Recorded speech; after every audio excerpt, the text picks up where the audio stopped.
Makeup কৰিবলৈ আজিকালি বহুতে জানে, কিন্তু তাৰে মাজত কেইগৰাকীয়ে মানে মোক সুধি থাকে মেকআপৰ ষ্টেপখিনি অকণমান চিম্পলকে কৈ দিব যাতে তেওঁলোকে চেল্ফ মেকআপটো কৰিব পাৰে।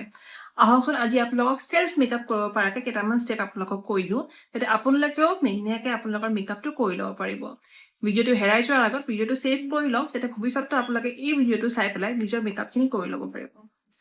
প্ৰথম ষ্টেপটো হ'ল ক্লিনজাৰ, 2 নম্বৰ ষ্টেপটো হ'ল টোনাৰ বা মিষ্ট, 3 নম্বৰ ষ্টেপটো হ'ল মইশ্চাৰাইজাৰ, 4 নম্বৰ ষ্টেপটো হ'ল প্ৰাইমাৰ, 5 নম্বৰ ষ্টেপটো হ'ল কাৰেক্টাৰ, 6 নম্বৰ ষ্টেপটো হ'ল কনচিলাৰ, 7 নম্বৰ ষ্টেপটো হ'ল ফাউণ্ডেশ্যন, 8 নম্বৰ ষ্টেপটো হ'ল হাইলাইটাৰ, 9 নম্বৰ ষ্টেপটো হ'ল লুজ পাউডাৰ আৰু কম্পেক্ট পাউডাৰ, 10 নম্বৰ ষ্টেপটো হ'ল কণ্টৰিং, 11 নম্বৰ ষ্টেপটো হ'ল ব্লাছাৰ, 12 নম্বৰ ষ্টেপটো হ'ল শিমাৰ, 13 নম্বৰ ষ্টেপটো হ'ল মেকআপ ফিক্সাৰ।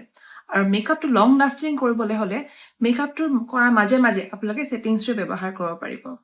এনেকৈ যদি আপুনিও আপোনাৰ মেকআপটো ধুনীয়াকৈ কৰিব বিচাৰে এই ৰীলটো ছেভ কৰি ল'ব আৰু মই কোৱা ষ্টেপকেইটা ফ'ল' কৰিব। ভিডিঅ'টো চাই কেনেকুৱা পালে জনাব আৰু নেক্সট আপোনালোকে কি জানিব বিচাৰে কমেণ্টত লিখি দিব নাপাহৰিব। ধন্যবাদ।